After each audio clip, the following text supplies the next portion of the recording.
Hey everybody, it's Dr. Melissa. We're here today. I'm going to show you a platelet-rich plasma injection procedure. Platelet-rich plasma, or PRP for short, is something that comes from your very own blood.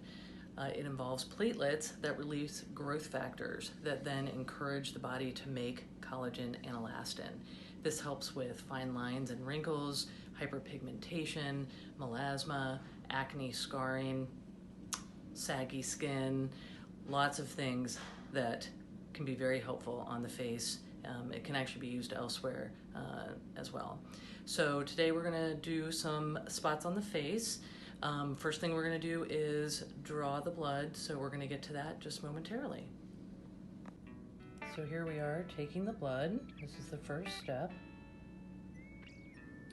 So we're getting blood here in a second tube because we're going to do several sites of injection. So I'm going to make sure I have all the PRP that I need. This is called a centrifuge. This is what we're going to use to spin down the blood to take it from looking like this to looking like it's going to look when we're done, which I'll show you when we're done. So we're going to get it into the centrifuge tube, and I've already got the other tube in there. I'm going to close her up and let it spin. All right, so now we're going to take the tube out of the centrifuge, and this is what it looks like. So we've got the platelet-rich plasma and some platelet-poor plasma on the top, and the blood cells centrifuged out to the bottom. Next, we're going to draw the PRP into our syringes so that we can make use of it.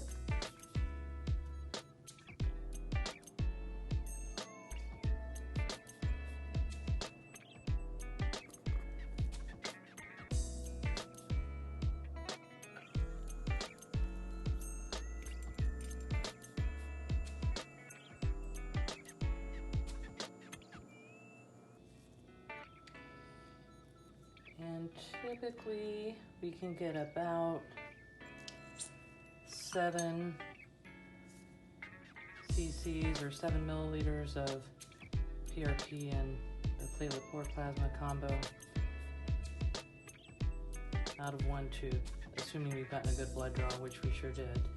So I'd say here we got about perhaps 6.5. So that's great. We'll get the other one and then we'll be back. All right, so the first place we're going to address is the glabella. PRP is a safer element to put in the glabella compared to filler because this is a watershed zone, which means that even pressure can create compression of the vessels, and that can be a bad thing. PRP, since it's your own stuff, that risk is much lower. I'm still putting a small volume in though. I've only done about a half cc there.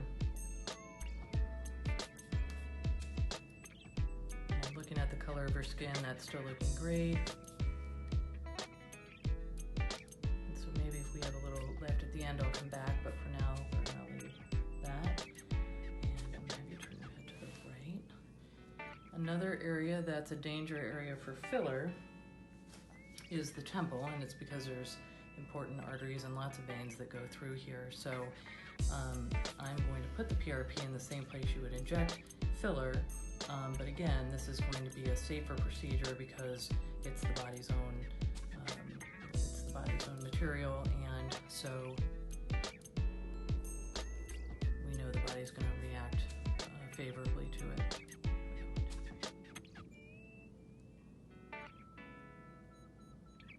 Let me know if you get any zings at all, okay?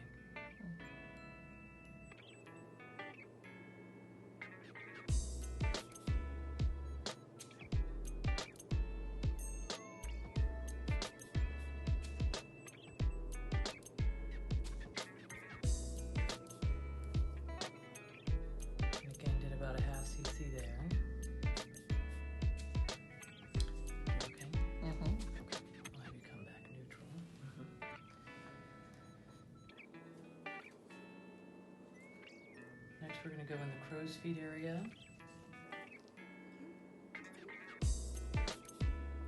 Of course, this is a popular place to put neurotoxin, like Botox or Dysport. Our goal here is to encourage the body to make its own collagen and elastin and help with those static lines, or the lines that are there even at rest. And that's something the neurotoxin can't do. The neurotoxin can help with dynamic lines.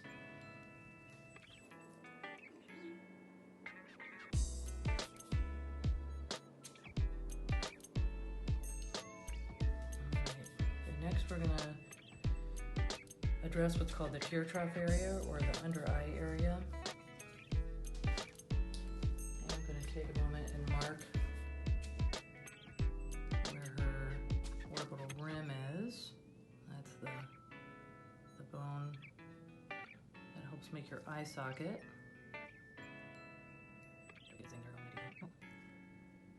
And I'm kind of marking where the infraorbital foramen is, and there's a nerve and a vessel that come out there, so I just want to be mindful of where that is. I should be superficial to that when I'm injecting this, but again, just to be mindful where it is.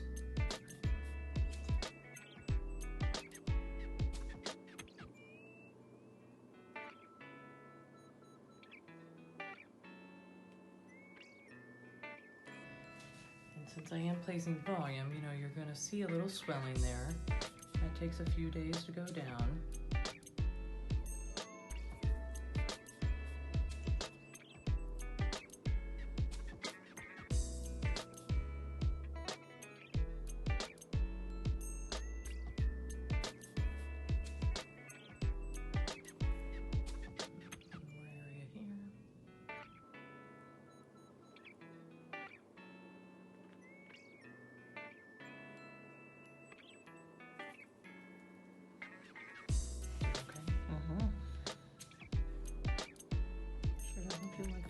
Doesn't feel like much. No. It's a little teeny tiny. Alright, we'll be back for more in a minute. Next we're going to put some in the cheek area. This is a place where we put filler as well. It's actually a great place to get filler. The PRP can augment look of the skin in this area, again helping with lines, wrinkles, skin texture.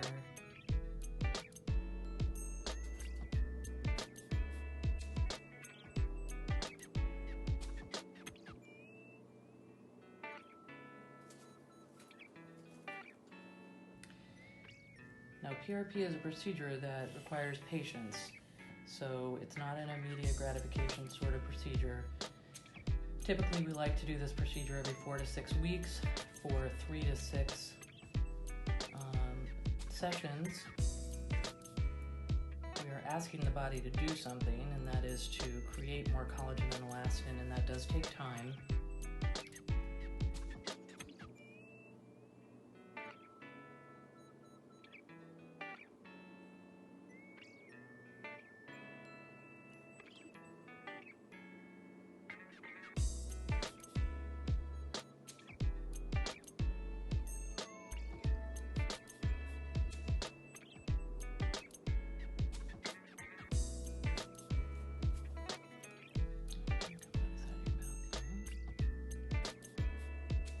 So essentially, everywhere I'm injecting this, you can put filler in these areas as well.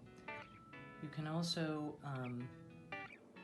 augment one with the other, meaning you can put filler in and then you can layer PRP. So you're using the filler for the initial volume that you'll see right away, and then you layer it with the PRP so that you get the body to make more collagen and elastin over time.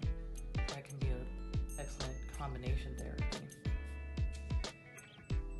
What we're doing here is what some people would call a PRP facelift.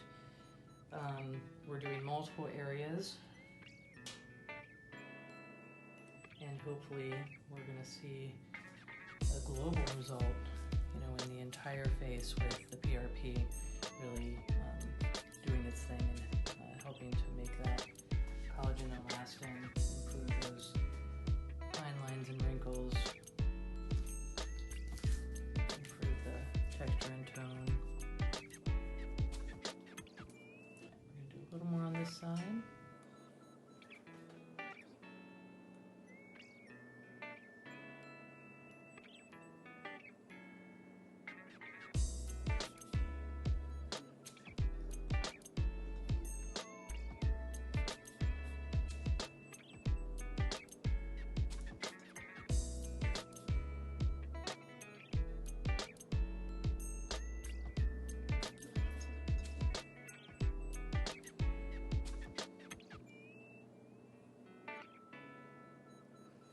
Alright, great. So one side done, we're gonna do the same procedure injections on the other side, and that'll conclude our procedure. Pretty low pain, would you say? Mm-hmm. Yeah. And we'll get some beautiful